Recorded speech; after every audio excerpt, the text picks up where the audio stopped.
एक बार की बात है दोस्तों, दो दोस्त बहुत अच्छे दोस्त थे, परंतु एक जो था वो बहुत अमीर था और दूसरा बहुत गरीब था। पर उनकी आपस में ऐसी बनती थी कि मोहल्ले के आसपास के लोग भी कहते कि दोस्ती हो तो ऐसी हो। एक दिन ऐसा होता है कि जो गरीब दोस्त होता है उसके माता पिता की तबीयत बहुत ख़राब हो जाती है अचानक से।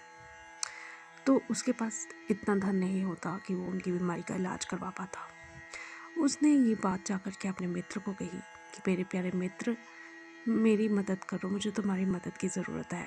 आज पहली बार मैं तुम्हें ये कह रहा हूँ, मैं तुम्हारे आगे गुहार लगा रहा हूँ। परंतु उसके मित्र का उत्तर सुनकर आप दंग रह जाएंगे। कहता है, मैं क्या कर सकता हूँ मदद? मैं कैसे मदद कर सकता हूँ? यदि तुमने जो तुम्हारे पास थे धन लगाया उससे भी उनको आराम नहीं मिला तो मैं क्या कर सकता हूँ? ये तो उनकी किस्मत है, ये उनका भाग्य है, उनके कर्मों का फल है, पिछले कर्मों का फल। इसमें मैं कुछ नहीं कर सकता। तो दोस्तों, क्या आप भी ऐसी लाइन या कहीं ऐसी बात किसी को जब कष्ट हो तो बोलते हैं? और अगर ऐसा कर रहे हैं तो प्लीज़ सावधान हो जाइए। आपको नहीं पता आप अपने लिए एक बुरे कर्मों का गड्ढा खोद रहे हैं अपने ही हाथों से। तो सबसे पहले दोस्तों नमस्कार, welcome to our channel sure speak. दोस्तों, आज मैं आपसे इससे रिलेटेड बात करने जा रही हूँ, एक हिडन डिज़ाइन, जो कि लोग अक्सर जब किसी को कष्ट होता है, कोई दुख में होता है, तो उसको पिंच करने के लिए, उसे और सताने के लिए उसके रास्ते बंद कर देते हैं, उसकी मदद नहीं करते और कह देते हैं ये तो उसका भाग्य है, छोड़ो, इसकी किस्मत है। उसमें भी 3 तरह के लोग होते हैं, कुछ हंसकर निकल जाते हैं, कुछ कहते हैं भाई इसकी किस्मत माड़ी, किस्मत ख़राब, और कुछ कहते हैं ये पिछले कर्मों का फल। तो दोस्तों, वो तो कह के चले गए, वो जो भुगत रहा है वो तो भुगत रहा है, मगर ये जो आपने लाइन बोल दी है ना, ये आपके पीछे अब से चलना शुरू हो गई है। आपको पता भी नहीं चलेगा ये कहाँ आपको लेकर जाएगी। तो दोस्तों, आज मैं आपको इसी से बारे में हम डिस्कस करेंगे कि होता क्या है, हमें क्या करना चाहिए और क्या नहीं करना चाहिए। अपने साथ अपने ज़िंदगी को बुरे कर्मों की तरफ लेने के भागीदार हम खुद बनते हैं, कोई नहीं बनता। तो सुनिए एक कहानी, हिडन डिज़ाइन, कर्म, करुणा और परिवर्तन की कथा। तो कथा की शुरुआत एक पीड़ित व्यक्ति से होती है। एक नगर में एक व्यक्ति रहता था जो बार बार बीमारी, गरीबी और अपमान से गुजर रहा था। लोग कहते इसके पिछले जन्म के कर्म होंगे, इसलिए ये सब कुछ भुगत रहा है। कुछ लोग दया से देखते, कुछ लोग दूरी बना लेते और कुछ लोग कहते छोड़ो, इसके कर्म है। लेकिन एक दिन एक ज्ञानी पुरुष उस नगर में आए। ज्ञानी की दृष्टि उसके ऊपर पड़ी। ज्ञानी ने उस व्यक्ति को देखा, उसका हाथ पकड़ा और कहा, हो सकता है तेरा दुख तेरे कर्मों का फल हो, पर मेरा धर्म तेरे दुख में तेरा साथ देना है। दोस्तों, यहाँ पर रुकना पड़ेगा, मैं ये लाइन फिर दोहरा रही हूँ, ध्यान से सुनिए। तेरा दुख तेरे कर्मों का फल हो सकता है, पर मेरा धर्म तेरे दुख में तेरा साथ देना है। यही हिडन डिज़ाइन था। कर्म उसका था, पर करुणा ज्ञानी की। दोस्तों, आपने गौतम बुद्ध का नाम तो सुना ही है।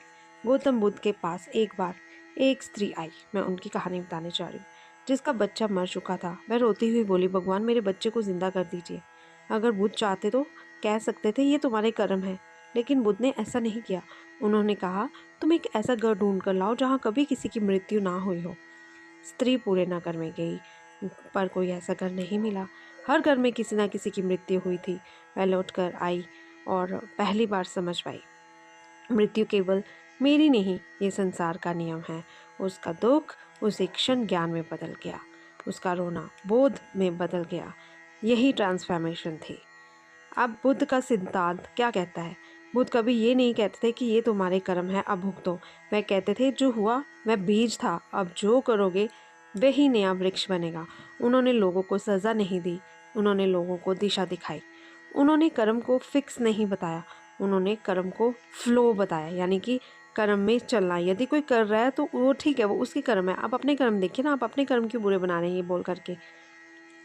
अब इससे जुड़ी एक और बहुत पावरफुल एग्जांपल मैं आपको देने जा रही हूँ। उंगलीमाल डाकू, आपको पता ही होगा। ये एक उंगलीमाल डाकू महात्मा बुद्ध के समय का था, जिसने सैकड़ों लोगों की हत्या की थी। लोग कहते हैं ये तो नरक का अधिकारी है, लेकिन बुद्ध ने उसे देखा और कहा, तू राक्षस नहीं है, तू भ्रमित आत्मा है। बुद्ध ने शब्दों से उसको समझाया। बुद्ध के शब्दों ने उंगलीमाल का जीवन ही बदल दिया। वह डाकू से भिक्षु बन गया। ये था कर्म का परिवर्तन। अगर बुद्ध कहते तो ये तेरे कर्म हैं, मर, तो इतिहास बदल जाता। सो दोस्तों, अब मैं बात करूँगी हिडन डिज़ाइन का रहस्य क्या है। एक छुपा डिज़ाइन जो हमारे सामने नहीं है। ईश्वर कभी आपको किसी दुखी के सामने जज बनाकर नहीं भेजते। ईश्वर आपको चिकित्सक बनाकर भेजते हैं और आपका रोल है दुख को बढ़ाना या घटाना, अंधकार बनाना या दीपक बनाना, या फिर कर्म का बहाना बनाना या करुणा का माध्यम बनाना। चुनाव आपने करना है। दोस्तों, कर्म किसी को गिराता है पर करुणा किसी को उठाती है, और ईश्वर उसी को चुनते हैं जो उठाने का साहस करते हैं। सो हमेशा यदि आपको जीवन में अच्छे कर्म, दूसरों की मदद करने का मौका मिले तो पीछे ना हटे। दूसरों के कर्म मत गिनो, अपनी करुणा गिनो, क्योंकि कर्म अतीत से आते हैं पर करुणा ईश्वर से आती है। तो आज का यही लेसन है, यही सोच और थॉट है। इसको जितना हो सके शेयर करिए और अपने कर्मों को एक नई दिशा दीजिए। दोस्तों, फिर मिलूंगी नई सोच, नई कहानी कथा के साथ। तब तक के लिए धन्यवाद। Bye bye.